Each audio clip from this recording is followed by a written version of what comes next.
We just talk entertainment. Share and subscribe.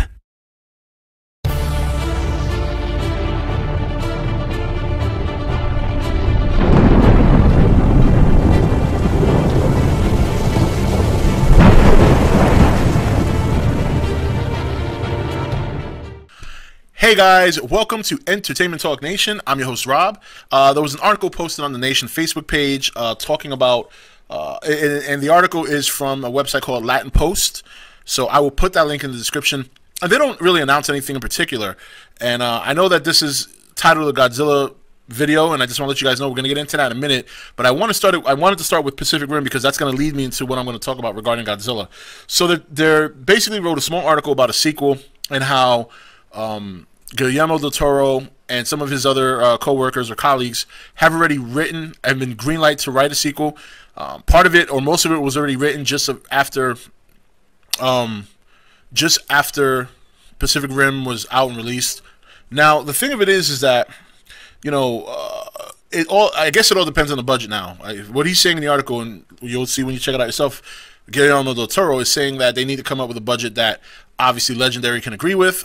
One of the higher-ups at Legendary is open to the idea of a sequel, so it looks like they want to do it. Money obviously is a concern. It did $400 million, which is not horrible, but most of that money was made overseas, only a little over $100 million here in the States, I believe. But here is where I get to the Godzilla thing. I think Godzilla 2014 will be the movie that will determine the future of kaiju genre. I really do. Because let's face it, he's the #1 kaiju in the world. He is he's the most recognizable, let's put it that way. The most recognizable kaiju in the world that even people who are not fans of him know the name. They've known the name. They've seen Godzilla. One way or another, they know who he is. So I think Legendary is willing to greenlight Pacific Rim based on the success of Godzilla. And obviously, based on the success of Godzilla, will determine whether or not we ever see another Godzilla movie again. Whether it's by Gareth Edwards or not remains to be seen. But I can tell you right now, obviously Gareth is very, very determined to just focus on one movie at a time. He's very open to a sequel, obviously, in his interviews. But he doesn't want to be thinking about sequel right now, which is the right thing to do. He's not dumb. He knows fans are already thinking sequel. He knows fans are excited. But he also knows that fans can quickly turn on you the minute you make any kind of mistake with a movie. So I think he's being very careful with what he's doing now. I'm almost certain that the studio probably already asked him about one. And I'm sure he's willing to do it. But everything is based on the success of Godzilla. And that's a lot of pressure on a young director who's just getting into the big time. A lot of pressure on, you know, the movie itself, because, you know, it does have an uphill battle. Let's be honest here. It does have an uphill battle. Number one, it's got to contend with the flop in '98. Number two, those who remember Godzilla, even if they didn't see the '98 movie, remember a lot of the movies were cheesy. Let's be honest. They were cheesy. As diehard fans, we love them because we grew up on it. We take them for what they are. We don't take them too seriously. And we're open fans. We'll criticize it when we criticize it. You know, we're not going to sit here and say every movie out of Japan was great. No, most of them were pretty bad. But we enjoy them for different reasons. Whether it's the fights, whether it is the cheesy goodness, which is the line I like to use for all the movies. So for those of you who are big Pacific Rim fans, and I did enjoy Pacific Rim, I did criticize it pretty hard in my review, but that doesn't mean I didn't enjoy it. I thought it was an enjoyable movie. I think it has potential. But if they're going to greenlight a sequel for this, I think it's going to be after Godzilla's run. Because another thing they mentioned in the article is why it hasn't been greenlit yet. And when I saw that, I'm like, well, I think I know why. And I'm like, oh, you know what? Let me see what other people think. I'm going to share this. I think you'll get a Pacific Rim confirmed sequel depending on the success of Godzilla. That's my opinion. That's how I feel. And from a business standpoint, it makes sense. It really does. Why would you greenlight a genre that you did recently? It was fairly successful, maybe not as successful as you wanted it to be, but it was fairly successful, and you want to see if you can build on that. What better way to see where Godzilla goes?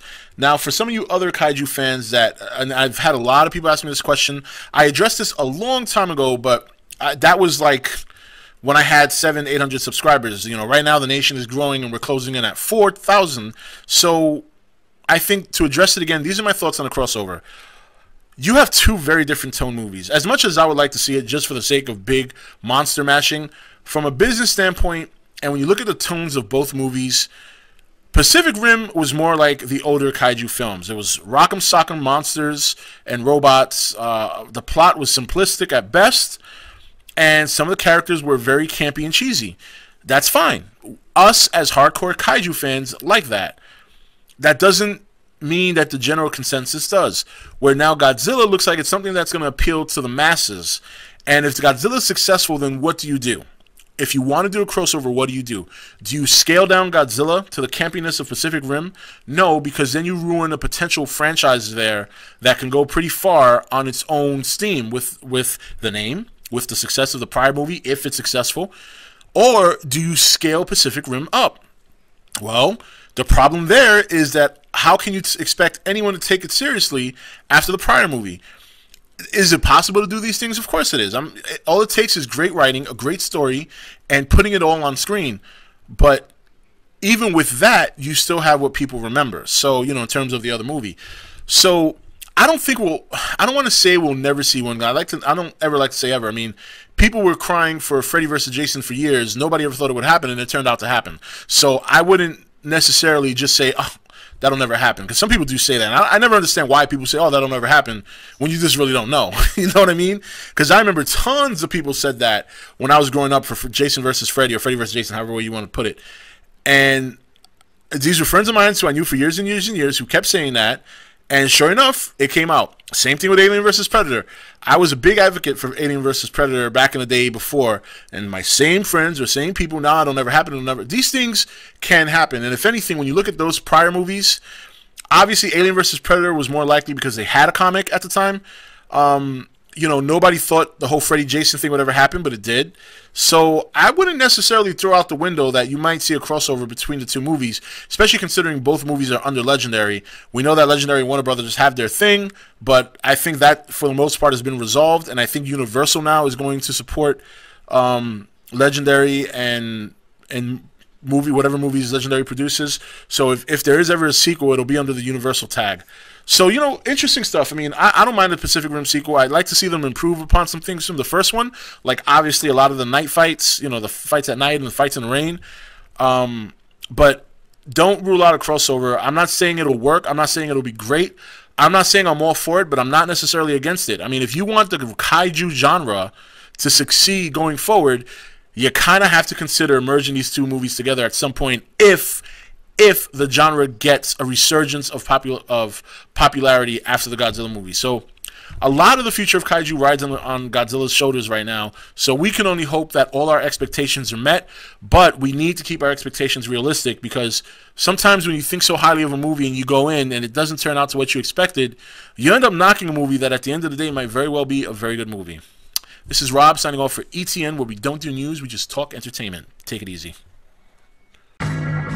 Thank you for watching ETN. Don't forget to subscribe and join the Nation Facebook page. You're watching ETN, where we don't do news, we just talk entertainment. Share and subscribe.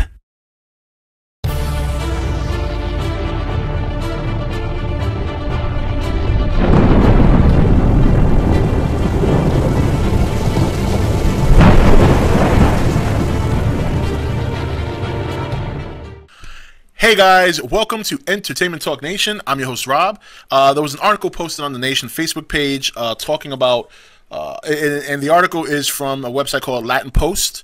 So I will put that link in the description. And they don't really announce anything in particular.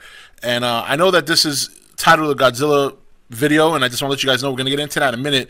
But I wanted to start with Pacific Rim, because that's going to lead me into what I'm going to talk about regarding Godzilla.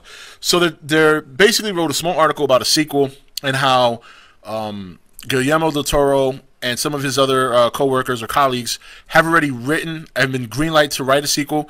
Part of it, or most of it, was already written just after Pacific Rim was out and released. Now, the thing of it is that, you know, I guess it all depends.